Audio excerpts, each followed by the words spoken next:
પેટલાદ શહેરમાં ભવ્ય ત્રિરંગા યાત્રા રણછોડજી મંદિરના મહંત શ્રી વાસુદેવજી મહારાજની આગેવાની હેઠળ યોજાઈ।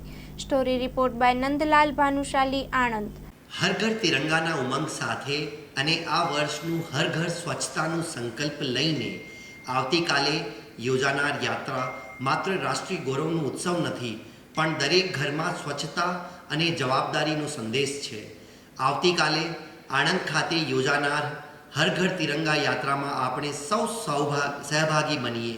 આણંદ ટાઉન હોલ ખાતેથી સાંજે 4 કલાકે હર ઘર તિરંગા યાત્રા શરૂ થશે, જે શાસ્ત્રી મેદાન ખાતે પૂર્ણ થશે।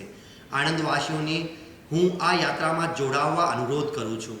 ઉપરાંત સૌ નગરજનોને પોતપોતાના ઘર તથા વ્યવસાયના સ્થળે પણ તિરંગાને સન્માનભેર લહેરાવી રાષ્ટ્રીય પર્વમાં સહભાગી બનવા હું અપીલ કરું છું।